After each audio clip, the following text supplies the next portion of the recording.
días. Ánimo. Pues el día de hoy, jueves, vamos a informar sobre hallazgos, sobre el rescate de zonas arqueológicas.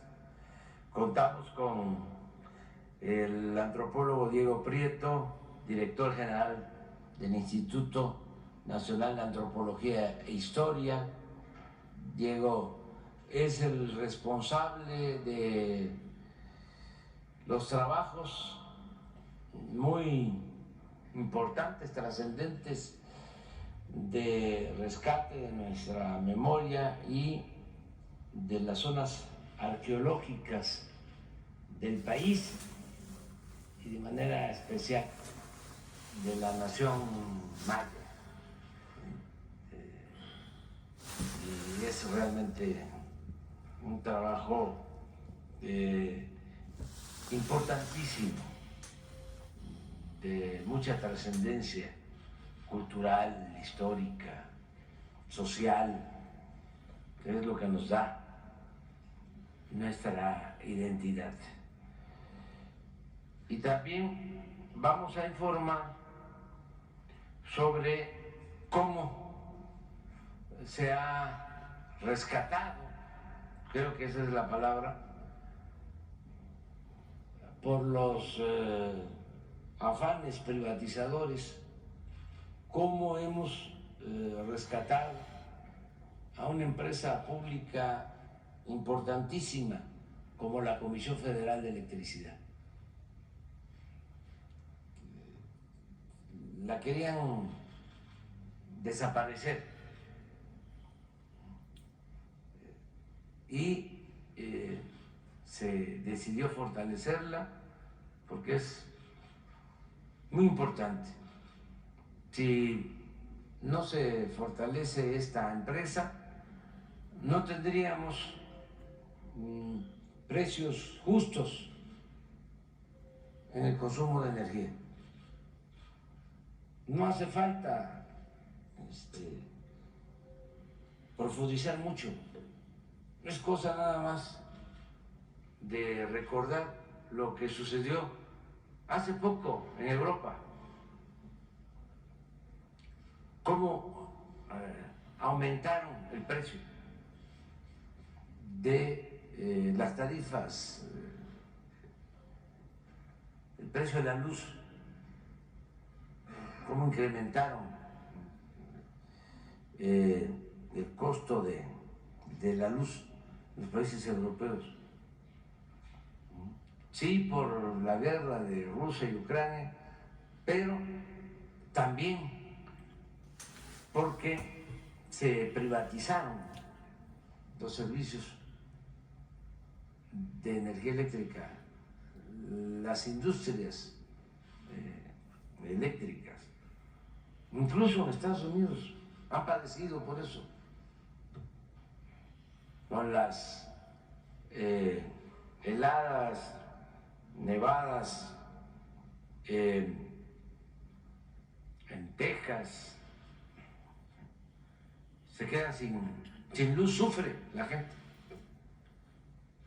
porque privatizaron su servicio. Nosotros tenemos un sistema, hemos logrado mantener integrado, y por si fuese poco, tenemos el apoyo, el respaldo de los trabajadores, que son de lo mejor del mundo. En general, los trabajadores mexicanos, pero en cada rama de la actividad productiva tenemos muy buenos trabajadores, muy buenos técnicos. En la industria eléctrica, en la industria petrolera, y gracias a los trabajadores mexicanos estamos saliendo adelante. Entonces vamos a que el licenciado Bartlett nos explique cómo se ha llevado a cabo este plan de rescate de la industria eléctrica. A algunos no les gusta porque todo lo vuelven ideología. Se olvidan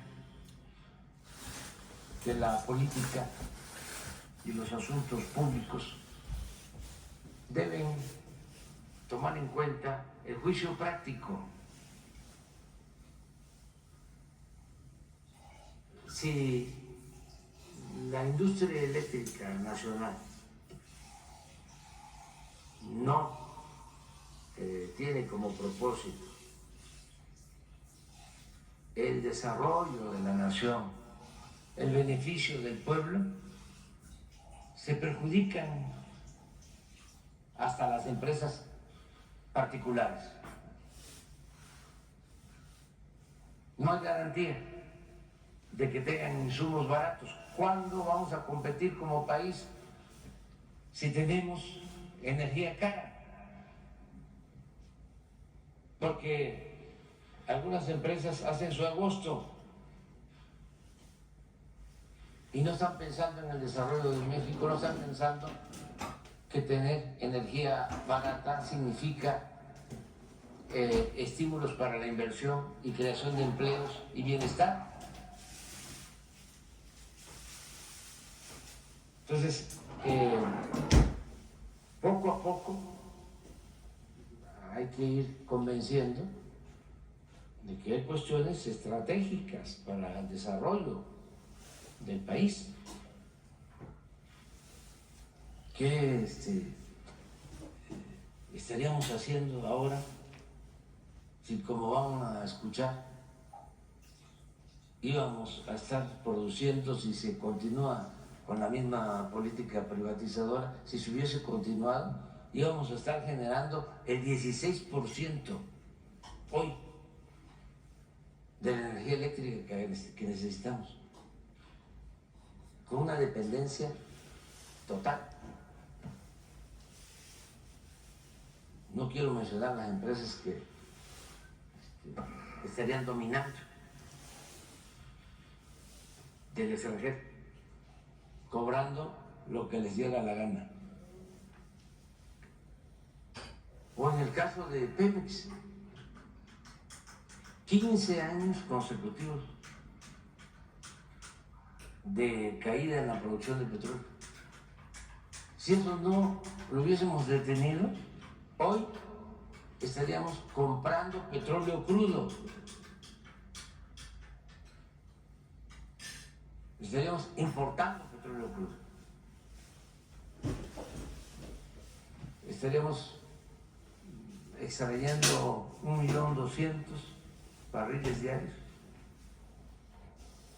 Porque así era, así iba la tendencia, íbamos a picar. Y lo resolvimos. Estamos extrayendo ya 1.900.000, cerca de 1.900.000 barriles. Pero eso, ¿qué nos permite? Pues nos permite tener precios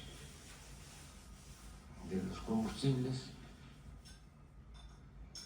justos, accesibles,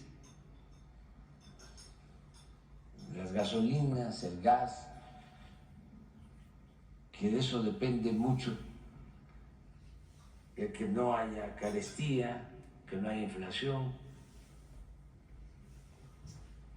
Entonces ahora el Chavarro nos va a explicar. Y empezamos con Diego.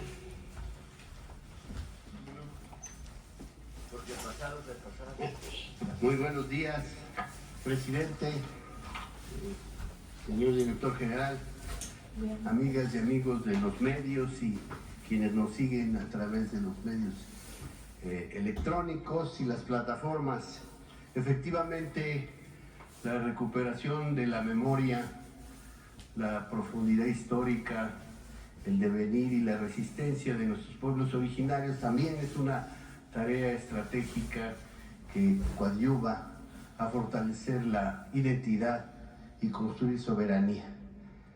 Entonces avanzamos construyendo el futuro, pero siempre recuperando los referentes que nos dan nuestros antepasados. Y en el caso del proyecto Integral Tren Maya, ustedes saben, tenemos dos pilares que sustentan este gran trabajo arqueológico y antropológico.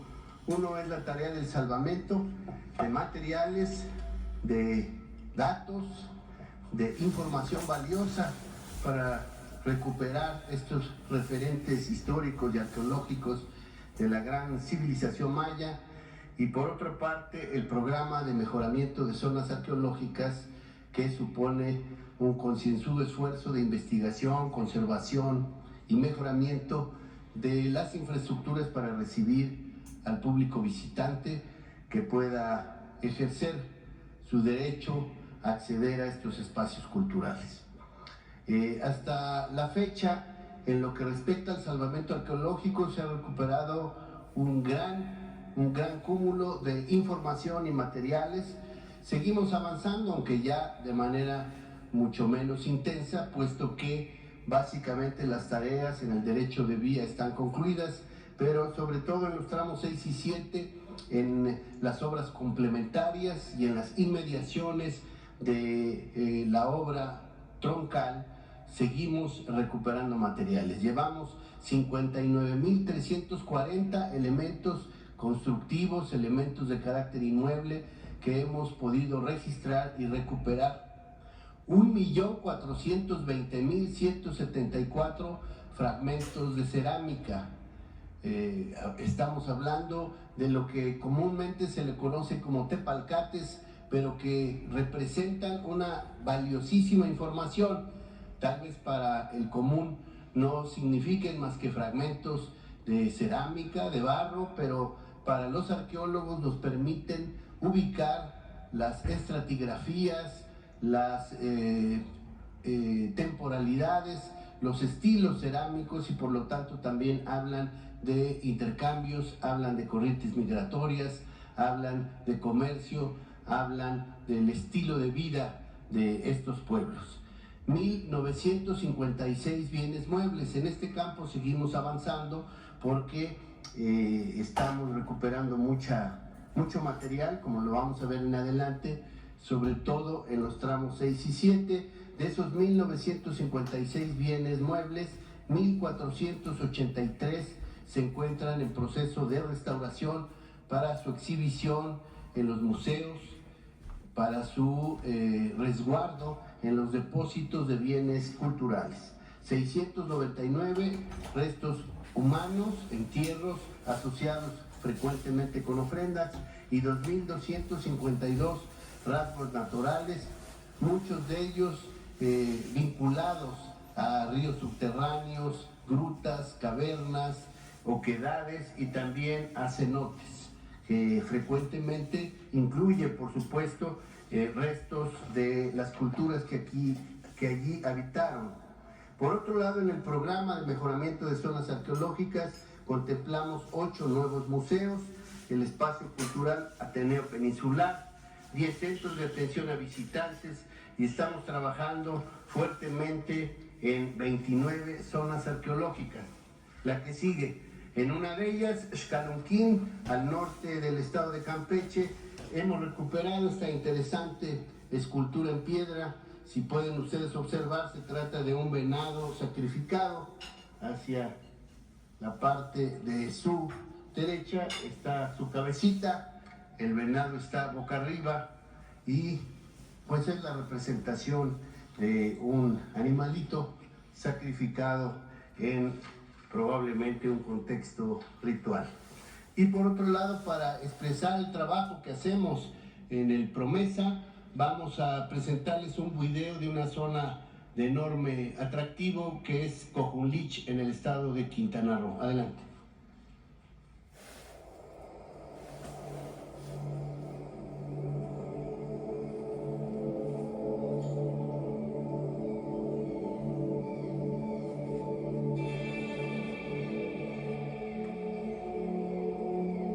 Enclavada en la selva tropical del sur de Quintana Roo, Cerca de sus límites con Campeche y Belice, se localiza la antigua ciudad maya conocida hoy como Cojuinlich,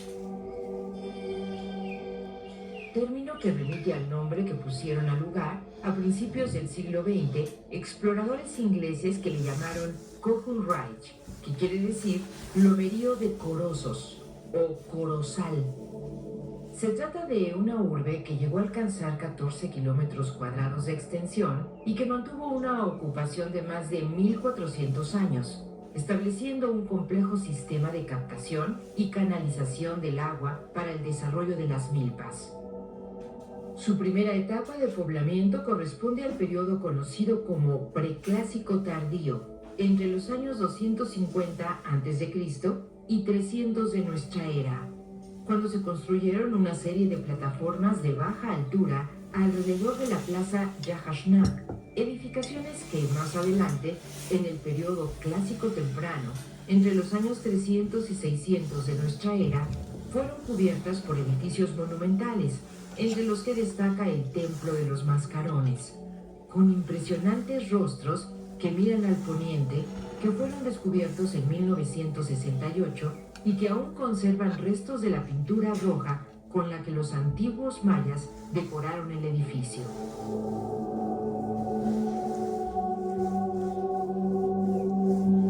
Se trata de representaciones de personajes reales, ataviados con atributos solares que por su majestuosidad, expresiones seductoras y belleza singular se han convertido en símbolos emblemáticos del arte de los mayas de la región. Sabemos que originalmente el templo contaba con 8 mascarones flanqueando sus escalinatas, de las que solo 5 han pervivido al paso del tiempo y que se encuentran amenazados por las condiciones del intemperismo, por lo que con el programa de mejoramiento de zonas arqueológicas Promesa Tren Maya, el INAH trabaja de manera sistemática para su conservación, con apoyo en una minuciosa labor de investigación, con utilización de avanzadas herramientas tecnológicas, para entender los factores que ocasionan su deterioro y definir criterios y mecanismos para la estabilización de estos imponentes rostros ancestrales.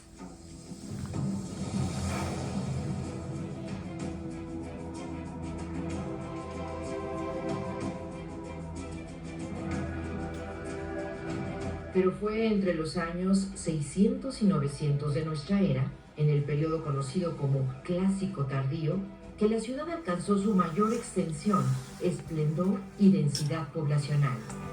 Sin embargo, por causas ahora desconocidas, asociadas tal vez a factores ambientales y bioculturales, junto con la irrupción de corrientes migratorias que pudieron influir en una crisis socioambiental en los inicios del segundo milenio de nuestra era, se registra un súbito proceso de desocupación del sitio, que aún está por dilucidarse.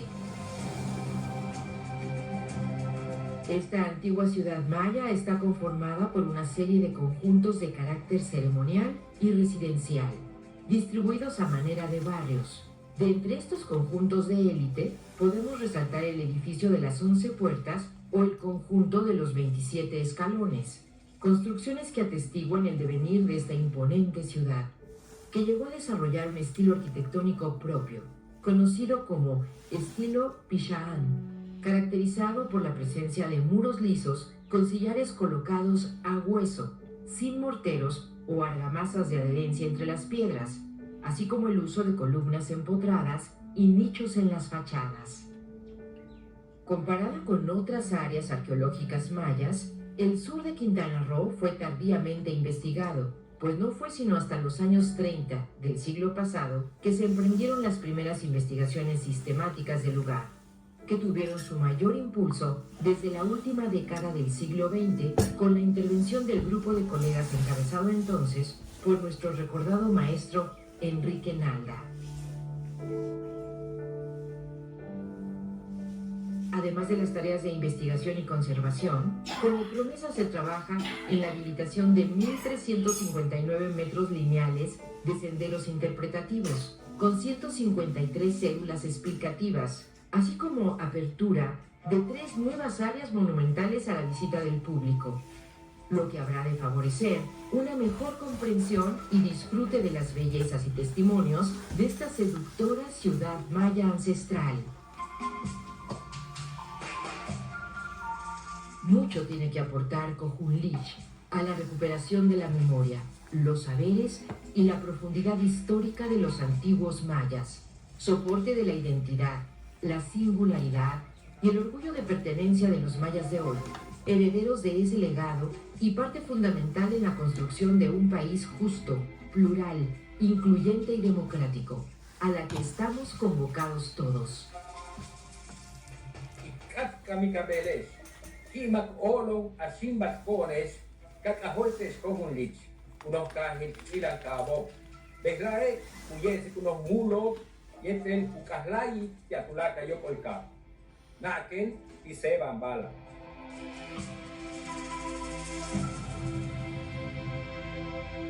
Muchas gracias.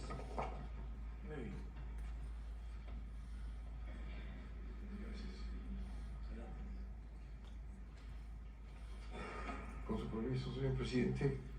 Buenos días a todos y a todas. Al inicio de esta administración se tenía una proyección fatalista sobre el futuro de CFE. Del 62% que generaba antes de la reforma energética del 2013, se reduciría a un intrascendente 16%. Ante este escenario, el presidente ordenó rescatar a la CFE para que al finalizar su sexenio se retomara su participación mayoritaria, 54% de la generación eléctrica. Cumpliendo la ley vigente, es decir, en el marco normativo diseñado para desaparecer a la CFE, pero con el apoyo permanente de los trabajadores y con la extraordinaria fortaleza social y liderazgo del presidente de la República, se cumplió con su instrucción. Se lograron revertir las tendencias mediante inversiones sin precedentes en mantenimiento y construcción de centrales de generación y redes eléctricas. Hoy, México cuenta con una empresa verdaderamente pública capaz de cumplir su misión histórica de llevar la energía a todo el país al menor costo posible. Estos son los datos.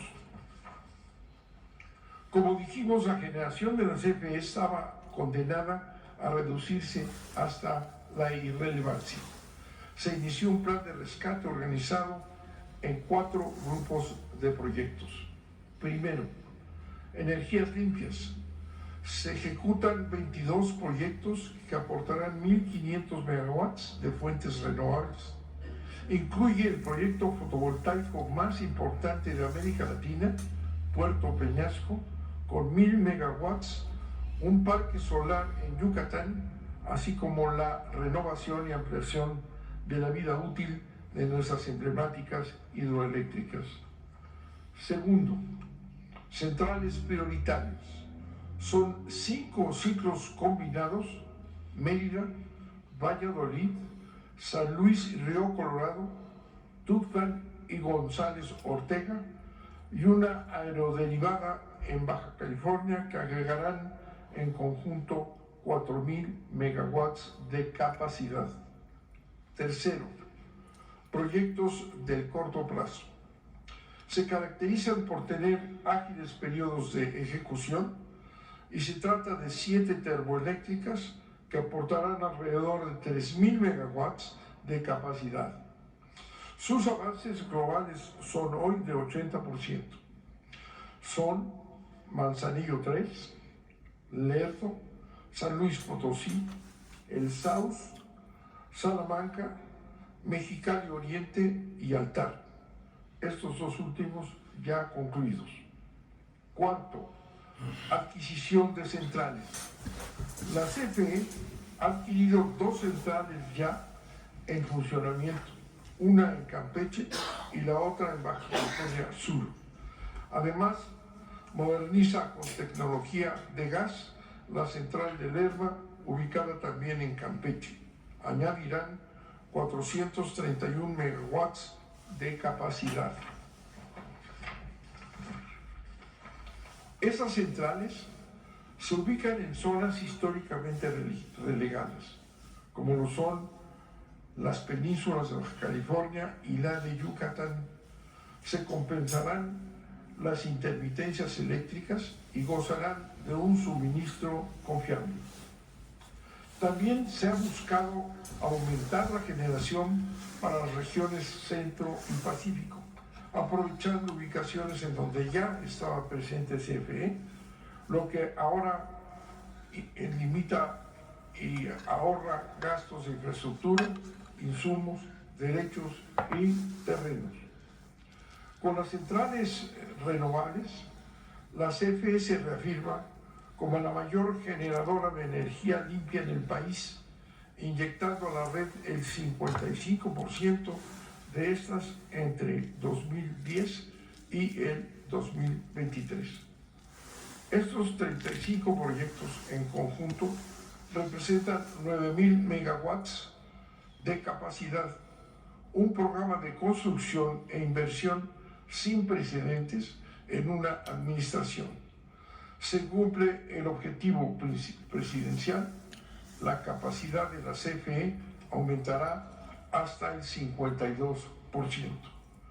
Con la aportación del gobierno federal de 13 centrales de generación ex Iberdrola a la CFE, que le adicionará 8,539 megawatts de capacidad, incrementará la CFE, llegará la CFE al 61% a septiembre de este año.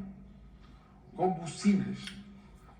El gas es un insumo esencial, ya que alimenta el 60% de nuestras centrales, con mínimos efectos contaminantes y menores costos de generación, equivalentes a un ahorro estimado de 160,688 millones de pesos.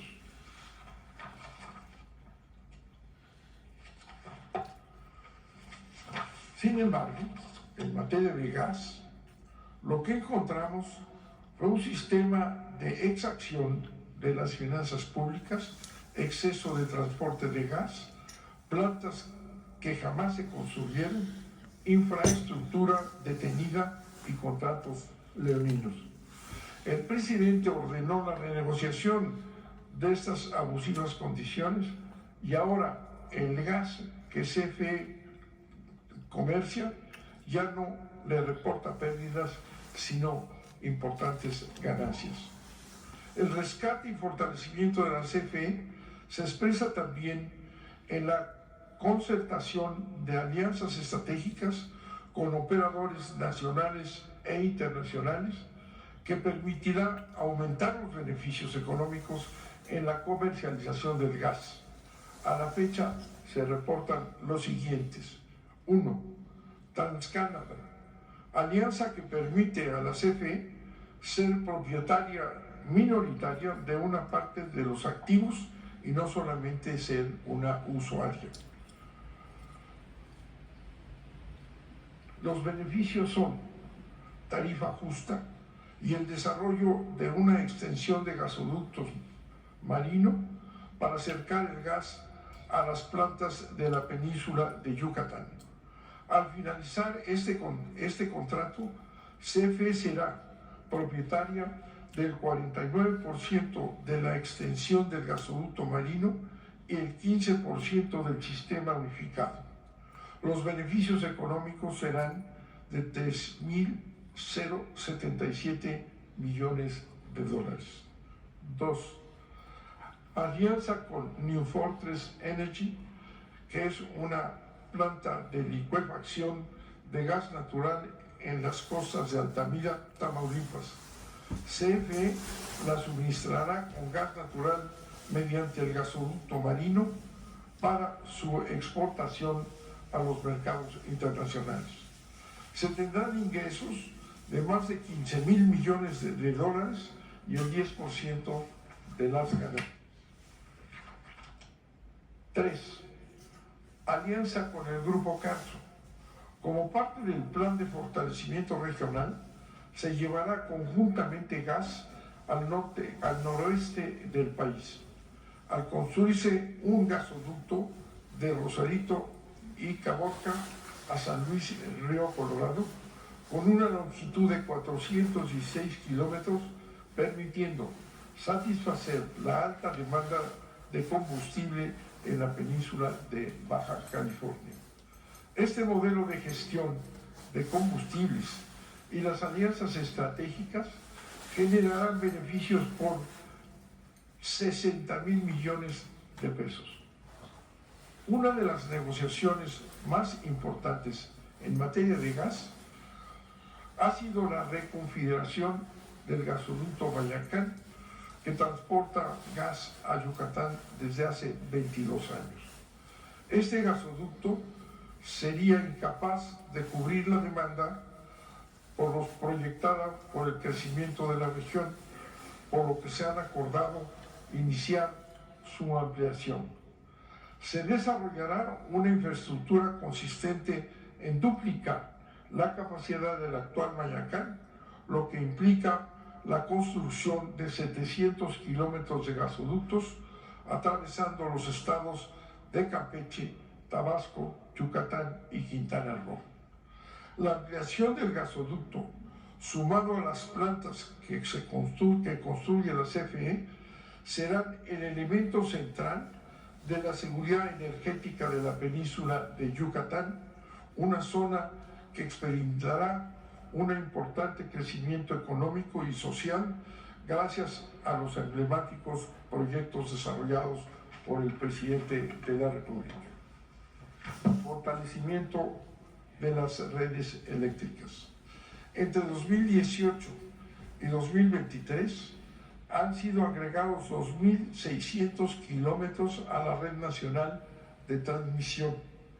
Actualmente están en construcción 4.036 kilómetros circuitos adicionales de líneas de transmisión. En distribución, entre 2019 y 2023 se ejecutaron 5.317 obras equivalentes a 11.400 kilómetros de líneas de distribución. Electricidad para impulsar la economía. Planteamientos internacionales subrayan el fenómeno de nearshoring, o sea, la llegada de inversiones provenientes de otras latitudes. CFE está preparado para dar la electricidad necesaria a este fenómeno. No hay la menor duda, tenemos todo preparado para atender a cada uno de las empresas que se establezcan en el territorio nacional con energía suficiente. Entre diciembre de 2022 y noviembre de 2023, las plantas de la CFE aportaron al sistema eléctrico 140,000 gigawatts hora. Este volumen de energía fue 7.3 superior al generado en el mismo periodo del año previo. Tenemos suficiente energía para atender a todas las empresas y fábricas que se pongan en nuestro país. Trabajamos de la mano con los gobiernos locales. Apoyamos al Bajío con sus proyectos para corredores industriales, a Yucatán con una planta solar para el transporte público, a Nuevo León con la tramitación de los permisos para la planta de Tesla, a Tamaulipas con 4 polos de desarrollo, a Hidalgo con inversiones acereras y a Puebla en el llamado corredor Ciudad Madero. CFE atiende con suficiencia a todos los inversionistas interesados en instalarse en nuestro país. Como conclusión definitiva, tarifas con sentido social. Sensible a la importancia que tiene el costo de la electricidad para las familias, pero también para la economía nacional, el presidente ordenó que las tarifas no aumentaran en términos reales. Así se ha cumplido esa instrucción. y las tarifas no han aumentado más allá de la inflación. Se han beneficiado a todos los sectores, hogares, empresas, industrias y comercios.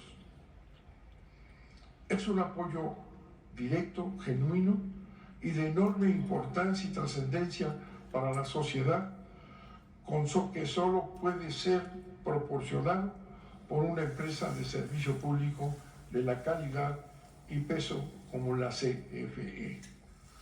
Por esos proyectos estratégicos del presidente de la República. El presidente confía en la capacidad de esta empresa. Por ello, ha encomendado los proyectos más importantes de su administración a la CFE. La comisión participa en la electrificación del Tren Maya, desarrollando obras para su funcionamiento. Apoya también en los bancos de bienestar. Al cierre del 2023, CFE ha entregado 1.141 sucursales equipadas y conectadas, lo cual representa un avance del 87% respecto al objetivo designado. De la misma manera, CFE está presente en el tren interoceánico con el desarrollo de diversas obras de infraestructura.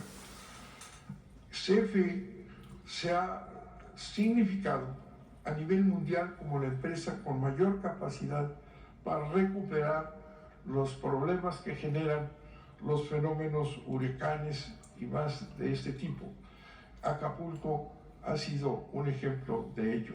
CFE tiene un reconocimiento internacional de la capacidad para recuperar los sistemas eléctricos en el menor tiempo, en un récord de tiempo histórico. La CFE es financieramente más fuerte que nunca. Tiene mayores ingresos propios, comparado con cualquier compañía nacional. A nuestra llegada, los ingresos propios eran de $500 millones de pesos. Al día de hoy, sin incrementar en términos reales la tarifa de electricidad, los ingresos de CFE han aumentado casi en un 40%. Asimismo, la CFE ha implementado diferentes instrumentos financieros que han permitido que, pese a distintas eventualidades como el vórtice polar de Texas, a los desastres naturales, el monto de la deuda en términos reales haya disminuido en casi el 19% de 2018 a 2023. Internet para todos. El proyecto del presidente Internet para todos ha sido incorporado mediante una empresa subsidiaria de la CFE. Así como lo hizo en sus orígenes la CFE cuando electrificó a México, la Comisión incluye a millones de mexicanos marginados del desarrollo informativo y comercial. La fibra óptica de CFE se aprovecha para el transporte de datos e Internet. Se iluminan 245 rutas de fibra óptica, lo que significará 91.200 sitios con Internet público gratuito que suba el servicio de telefonía móvil. Toda esta fortaleza, esta capacidad y este desarrollo depende y ha dependido del valor fundamental que son los trabajadores y los técnicos, que son sin duda alguna los mejores del mundo. Gracias a ello se mantiene el objetivo central de la CFE, llevar la electricidad a todo el país como un servicio público. CFE, presente y futuro. Al término de esta administración, entregaremos juntos una empresa pública fortalecida. CFE es el mayor comercializador de combustible del país.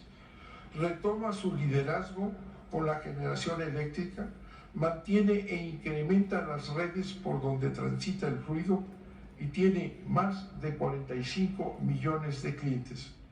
Ahora, añade también el Internet acompañado de telefonía. Hoy, gracias a los cambios profundos impulsados en cada uno de los ámbitos de la vida pública del país por el presidente López Obrador, la CFE está más fuerte que nunca. Presentamos para concluir, señoras y señores, un video que va a demostrar la dimensión, el tamaño de cada una de las plantas de la CFE. Son verdaderamente obras de una enorme magnitud que estarán en funcionamiento desde septiembre y además tendrán un impacto definitivo para el próximo gobierno. Muchas gracias. Pasamos el video, por favor. Rescate de la CFE.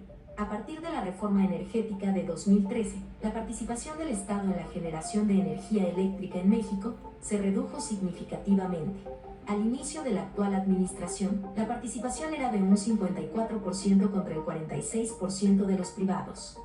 De seguir esta tendencia, para el final del sexenio, la CFE produciría solamente el 16% de la generación, y así progresivamente hasta llegar a su desaparición. Para recuperar la rectoría del Estado en el sector eléctrico, el presidente de la República ordenó el rescate de la Comisión Federal de Electricidad mediante el fortalecimiento del parque de generación. Para esto, la CFE desarrolló esquemas de financiamiento novedosos que no comprometen sus finanzas. Son menos costosos que los pirilegas y eliminan intermediarios al contratar directamente con los fabricantes de turbinas y generadores. Dicho rescate consiste en la construcción, modernización y equipamiento de 35 proyectos de generación, que representan un total de 13.920 megawatts de capacidad instalada, y una inversión sin precedentes de $9.171 millones, organizados en 3 grandes grupos. Energías limpias, proyectos fotovoltaicos e hidroeléctricos.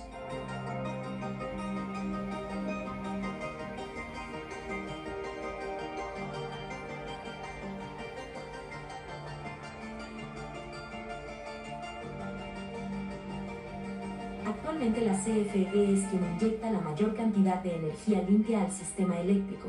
De 2019 al 2023, la CFE aportó 206.962 gigawatts-hora de energía limpia, lo que equivale al 55% del total. En este mismo periodo, CFE inyectó un 22% más de energía limpia que los privados. En contraste, en el mismo tiempo, la CFE inyectó a la red un 37% menos de energía fósil respecto a los privados. No obstante, la CFE sigue emprendiendo un ambicioso proyecto sin precedentes para impulsar las energías limpias en el país.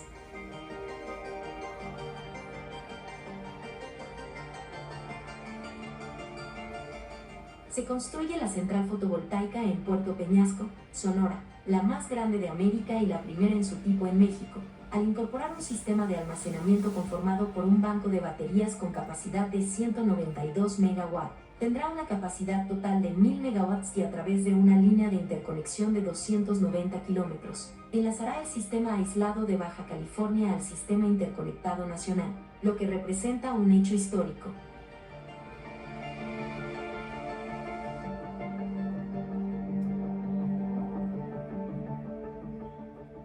De igual manera, la CFE construye en Yucatán la central fotovoltaica Nachicocom, la cual aportará energía eléctrica para el uso de autobuses eléctricos cero emisiones, permitiendo una reducción en los costos de operación de este transporte, lo que se verá reflejado en tarifas accesibles para los usuarios.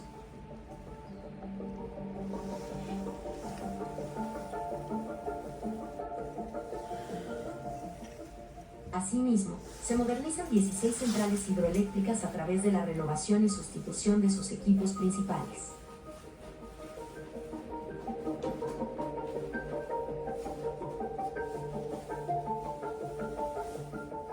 Además, se realiza el equipamiento hidroeléctrico de 4 presas más, es decir, se construye una central dentro de una presa existente. De esta forma se aprovecha la inversión histórica, evitando así altos costos de nuevas centrales, tiempos de obra y problemáticas socioambientales. La modernización, que extenderá la vida útil de las centrales por 50 años más, se programó secuencialmente para no interrumpir el suministro eléctrico. Estas centrales tendrán la capacidad de inyectar energía inmediata y brindar respaldo ante eventuales interrupciones en el sistema. Los 22 proyectos de energía limpia tendrán una inversión histórica de $3.191 millones y representan 6.925 megawatts de capacidad, de los cuales se adicionan 1.573 megawatts al sistema eléctrico nacional. Con estos proyectos, se reducirá la emisión anual a la atmósfera en 15.5 millones de toneladas de CO2, lo que equivale a sacar de circulación cerca de 7.24 millones de automóviles. La mayor parte de las centrales estarán listas en 2024.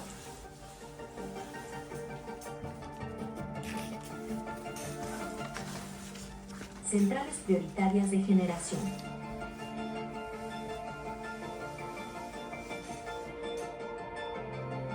Para atender la demanda de energía eléctrica en las penínsulas de Yucatán y Baja California, se construyen 5 centrales de ciclo combinado, Mérida,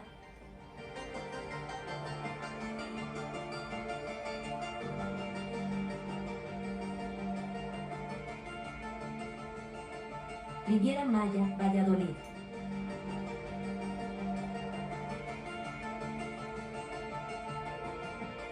San Luis Río Colorado.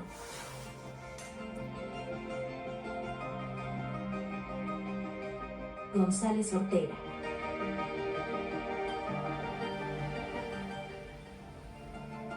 Y Tuxpan.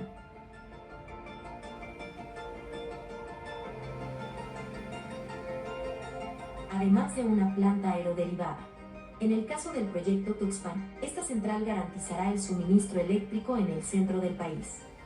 La tecnología de punta de estos proyectos permite la generación de electricidad de manera continua y confiable, brindando estabilidad al sistema eléctrico en zonas de alta intermitencia.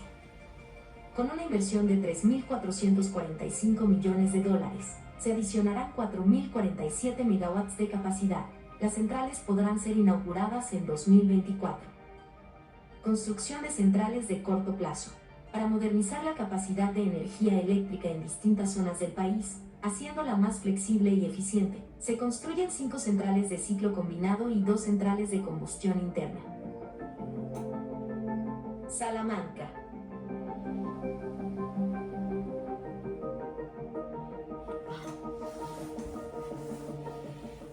El Saus 2.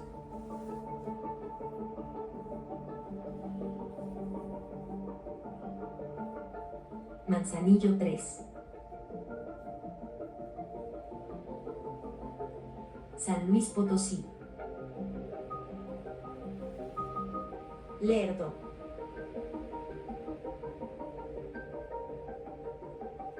Mexicali Oriente y Altar. Estas centrales aportarán energía en el corto plazo. Por su diseño, pueden utilizar distintos combustibles, lo que brinda flexibilidad a su operación. Con una inversión de $2.534 millones, se adicionarán 2.948 megawatts de capacidad. 2 centrales se encuentran terminadas y el resto de los proyectos se inaugurarán en 2024. Con estas acciones y el fortalecimiento del gobierno federal, se cumple con el mandato presidencial de mantener la participación de generación eléctrica en un 54%, y con ello, recuperar la rectoría del Estado en el sector eléctrico, además de garantizar el acceso a la electricidad, con tarifas justas, a todo el pueblo de México.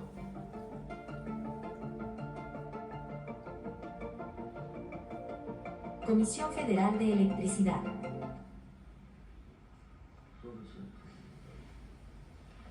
Muy bien, vamos. Ya. Janet. Isabel. 2. Sí. Muy buenos días, señor presidente. Buenos días a todos. Janet Galindo, del Grupo Transmedia La Chispa, Campeche, Tabasco, Yucatán, Quintana Roo, Petrolera, Estado de México, Veracruz y Puebla.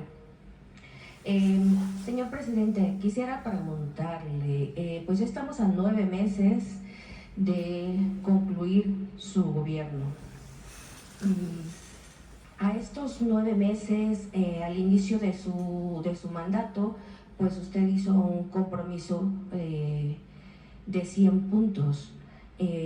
Si en este momento todavía queda algo pendiente, ¿cómo se siente usted en este momento? Si se siente satisfecho o queda todavía algo, o va a quedar algo pendiente con el pueblo de México. Esa sería la primera. Nos sentimos bien, desde luego hace falta seguir trabajando en estos meses. Estoy teniendo reuniones, llevando a cabo reuniones de proyección para el cierre de la administración. Ya tuve una reunión con todo el equipo de Pemex, analizamos la situación económica, financiera, los recursos que se tienen, es decir, las reservas de petróleo.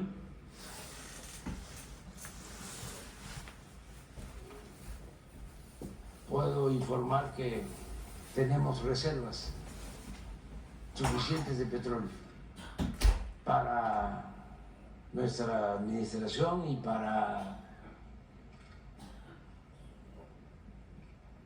3 administraciones o 3 sexenios hacia adelante. No se va a padecer de falta de petróleo.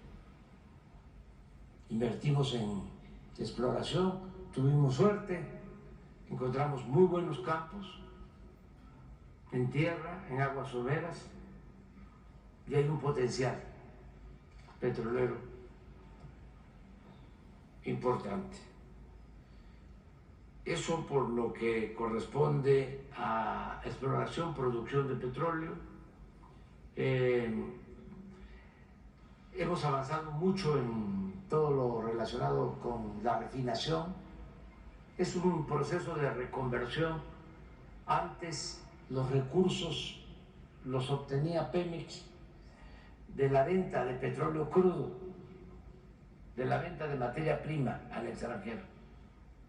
Ya este año el 80% de los ingresos de Pemex se van a originar en el mercado interno de la venta de combustible, porque ya estamos dejando de comprar las gasolinas, el diésel en el extranjero y estamos produciendo más en nuestras refinerías, y además están ampliando las refinerías la capacidad de refinar materia prima.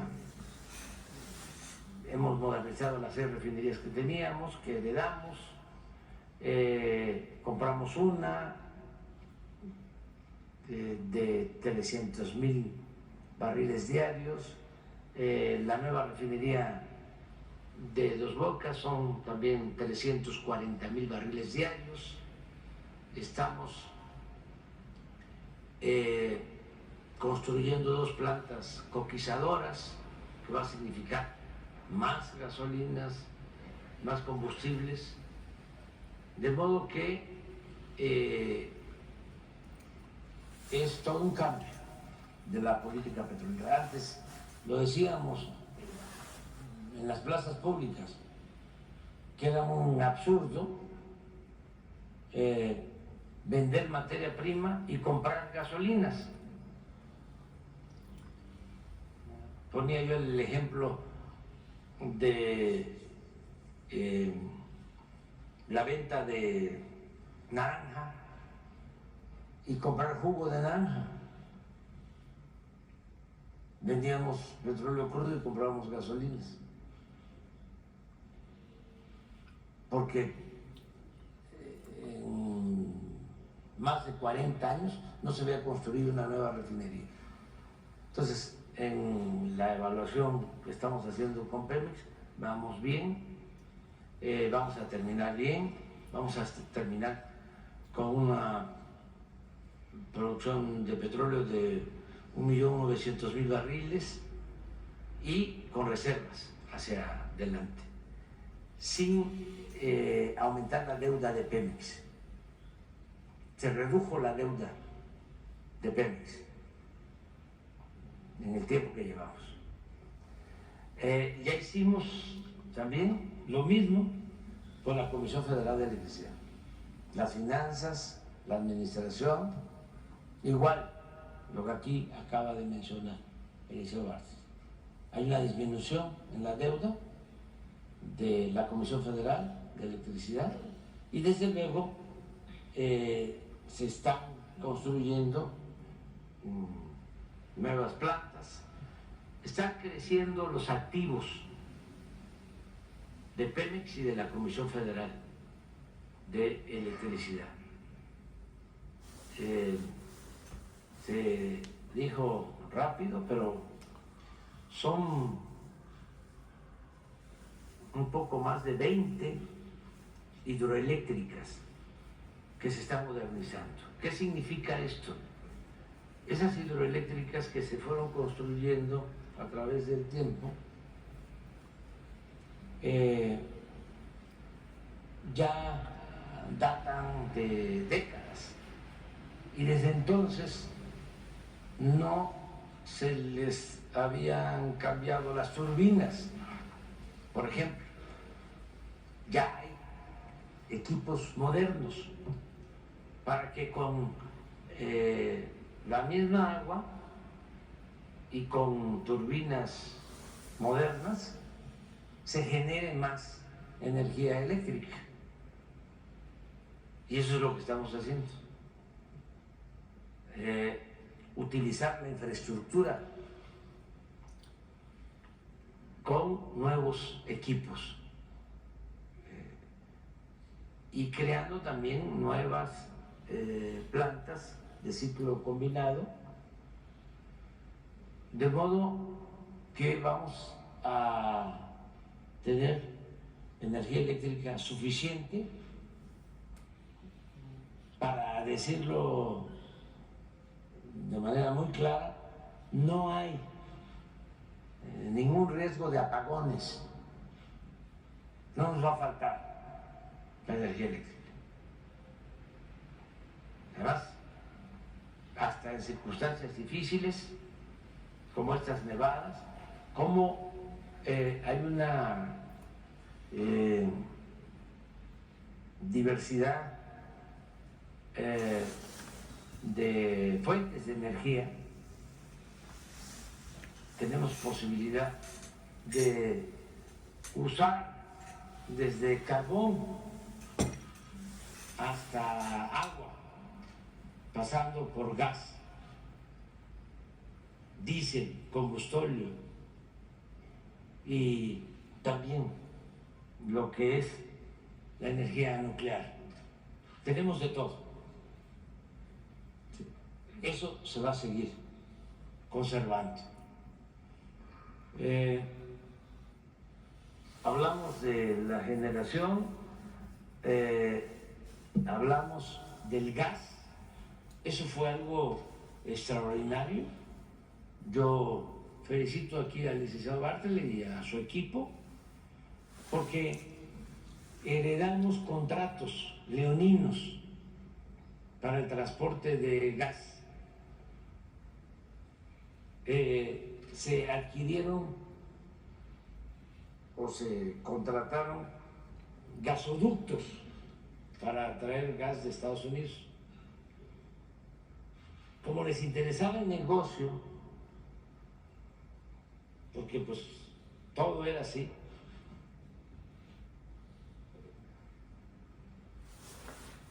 de los contratos con tarifas muy elevadas para el transporte del gas, justificaron que se iba a necesitar el gas porque iban a construir como 15, 16 plantas de ciclo combinado y necesitaban el gas.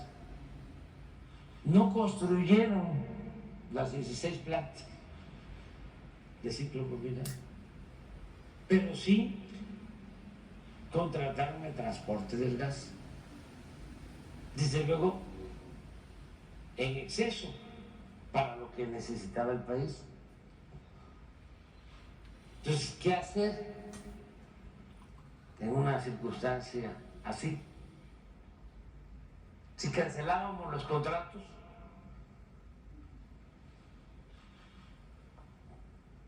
era un conflicto. Más, todas las instancias de regulación que crearon en el periodo neoliberal las constituyeron para proteger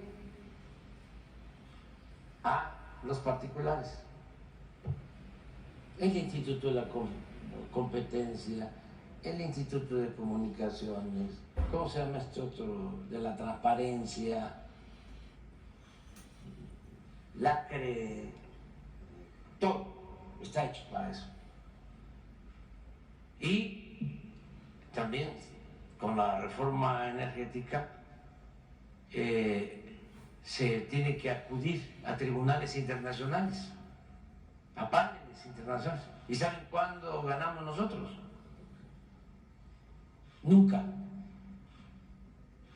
Todo lo hicieron pensando en garantizar el botín, no solo en saquear, sino en garantizar el que no se pudiese revocar o dar marcha atrás a estas operaciones. Entonces optamos por llegar a un acuerdo con las empresas. Quiero agradecerles también que aceptaron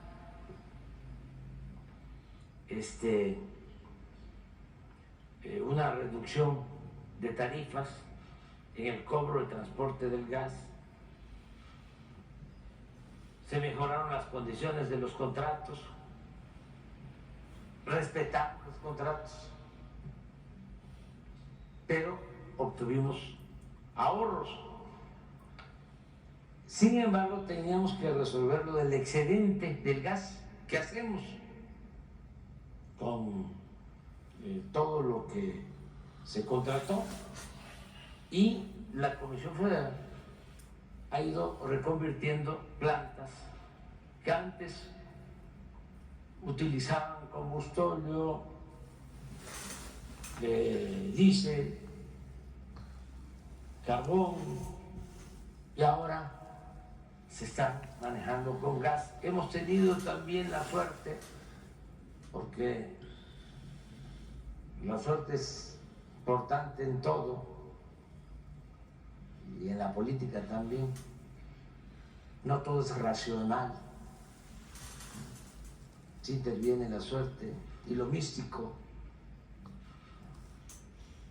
Bueno, de que el precio del gas internacional no se ha elevado,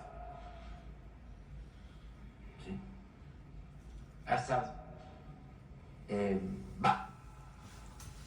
Y eso nos ha permitido ahorrar mucho en los costos de producción, porque para producir la luz, generar energía eléctrica, se requiere de combustible. Una buena cantidad de los componentes de los costos para la generación de la energía se va en la compra de los combustibles que se requiere para que operen las plantas. Por eso la importancia que tienen las hidroeléctricas, que es la energía más barata, más limpia, que es el agua. Entonces, ¿Qué se ha hecho con ese gas excedente? Bueno, se ha ido utilizando en las mismas plantas de la Comisión Federal. Esto ha significado reducir los costos y también se han hecho estos acuerdos con empresas extranjeras. Estas plantas nuevas de Altamira son plantas de liquefacción, plantas para congelar el gas y poderlo transportar a Europa. Es una asociación que hizo la Comisión Federal con una empresa estadounidense. Ya están las plataformas en la costa. A mediados del mes próximo ya empiezan a exportar gas. Eso significa consumir gas excedente, y así como este acuerdo se tienen dos más con TransCanada y con otra empresa también del sector eléctrico. Entonces, adicionalmente, la Comisión Federal ya está a cargo del servicio de Internet. Así como la Comisión Federal se hace cargo de llevar la energía eléctrica a los hogares, la mayor parte de los clientes de la Comisión Federal de Electricidad son los hogares de México. Así también va a llevar el Internet a todo el país. Están avanzando muchísimo.